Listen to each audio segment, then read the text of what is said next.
घोषणा पत्र के जरिए हिंदुस्तान को मिली है बहुत बड़ी कामयाबी। नई दिल्ली घोषणा पत्र में जिन बातों का जिक्र किया गया है, यूक्रेन का 4 बार जिक्र आया है, रशिया का जिक्र वहां पर नहीं किया गया है, आतंकवाद का जिक्र कई बार आया है। आतंकवाद को जड़ से खत्म करने के लिए किस तरह की प्रतिबद्धता होनी चाहिए, नई दिल्ली घोषणा पत्र में इसका भी जिक्र किया गया है। और यकीनन आज 2 बड़ी कामयाबी मिली है। G20 के इस बड़े आयोजन के जरिए हिंदुस्तान को आगे आने वाले वक्त में उसका बड़ा असर भी देखने को मिलेगा। जिस तरह के बड़े फैसले यहाँ पर किए गए हैं, प्रधानमंत्री मोदी ने कमाल कर दिया।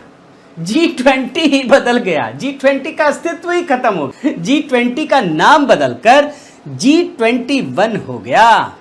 अफ्रीकन यूनियन सबको मिला करके दोस्तों G20 का उसे स्थायी सदस्य किया गया है और उसके लिए प्रधानमंत्री मोदी ने पहले प्रस्ताव रखा। ये बयान सुनिए। भारत ने प्रस्ताव रखा था कि अफ्रीकन यूनियन को G20 की स्थायी सदस्यता दी जाए। मेरा विश्वास है कि इस प्रस्ताव पर हम सबकी सहमति है।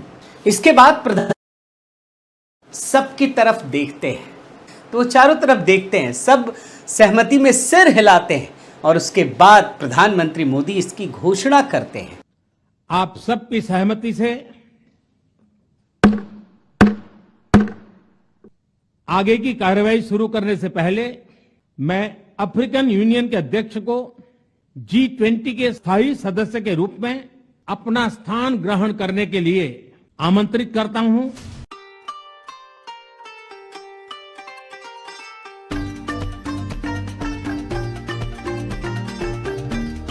भारत के लिए बहुत ही खुशी का दिन है। मेरे विचार से जब शुरुआत हुई तो किसी ने ये अनुमान नहीं लगाया होगा जो इतना सफल दिन रहेगा भारत के लिए। और सबसे पहली सफलता सुबह में प्रधानमंत्री मोदी का ये कहना, जो सर्वसम्मति से अफ्रीकन यूनियन को 21वां सदस्य बनाया जाएगा G20 का। सभी सोच रहे थे अगर इसके ऊपर बात होती है तो ये कल बात होगी, क्योंकि कल आखिरी दिन होगा इस शिखर सम्मेलन का।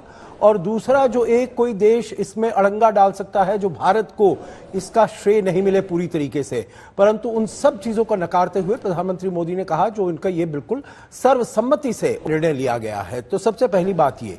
दूसरा, जो उन्होंने दूसरे सत्र के शुरू होने से पहले ही उन्होंने कहा, जो ये दिल्ली डिक्लेरेशन सर्वसम्मति से अडॉप्ट हो गया है, ये मेरे विचार से किसी ने सोचा ही नहीं था। पूरी दुनिया का जो मीडिया है वो यही सोच रहा था भारत ये जो 2 बिल्कुल एकदम एक्सट्रीम व्यूज हैं, पोजीशंस हैं, उनको नहीं पाट पाएगा और इसमें जरूर या तो दिल्ली डिक्लेरेशन हो नहीं पाएगा, कुछ ना कुछ इसमें दिक्कतें जरूर होती रहेंगी। परंतु प्रधानमंत्री मोदी का ये घोषणा करना शुरू में ही दूसरे सत्र के, ये बिल्कुल ही सभी को अचंभित कर गया। और लेकिन रशिया का नाम ना होना और यूक्रेन का नाम होना तो काफी इनडायरेक्ट मैसेजेस वेस्ट को भी गया है। तो मेरे ख्याल इंटरनेशनल वर्ल्ड ऑर्डर जो मल्टीलेटरिज्म की बात है, इस पे अभी पूरे विश्व का फोकस होगा और इंडिया की जो छवि है वो बहुत महत्वपूर्ण बन जाएगी। मेरे ख्याल हमारी लीडरशिप ये बहुत बड़ी बात आपकी ओर से कही गई है। इस टाइम इंडिया, खासतौर पे दिल्ली, पूरी दुनिया का फोकल पॉइंट बना हुआ है। दुनिया के बड़े बड़े लीडर्स जो से हैं वो इस टाइम दिल्ली में मौजूद हैं और मुख्तलिफ किस्म की स्टेटमेंट दे रहे हैं इंडिया को लेकर। अच्छा सर, पहले ये G20 की तरफ जाने से पहले मैं एक चीज का जिक्र करना चाहता हूँ। चंद्रयान 3 पूरी दुनिया में ट्रेंडिंग रहा, मिशन सन पूरी दुनिया में ट्रेंडिंग रहा। उससे पहले इंडिया के प्राइम मिनिस्टर यूएस के विजिट पे थे, पूरी दुनिया में ट्रेंडिंग रहे। ये मतलब पूरी दुनिया में जो ट्रेंडिंग पे रहने का ठेका है या जिम्मेदारी है, ये इंडिया वालों ने ले ली है। देखिए, मोदी साहब जकार्ता में गए आसियान को अटेंड करने के लिए। वहां मोदी साहब ने कहा है कि 21st सेंचुरी एशिया की सेंचुरी है और हम कोविड के बाद एक न्यू वर्ल्ड ऑर्डर देंगे। मैं समझता हूं कि ही इज एब्सोल्युटली राइट और मैं समझता हूं कि इस वक्त भारत जो है, इंडिया, वो अपनी इंटरनेशनल डिप्लोमेसी की बुलंदियों को छू रहा है, इसमें कोई शक नहीं। आज मैं समझता हूं कि India is very close to get that permanent seat in security council. देखें, लीडरशिप करने के लिए, दुनिया को लीड करने के लिए अगर आपके पास पैसा हो तो फिर वो खर्च किया जाता है। यहां पे ये बताना चाहूंगा कि इस वक्त भारत के फॉरेन रिजर्व जो है 600 बिलियन से भी ज्यादा है। इस वक्त भारत जो है वो एक ब्लॉक का हिस्सा अमेरिका की अगर देखा जाए, भारत का टिल्ट जो है इस वक्त अमेरिका की तरफ है।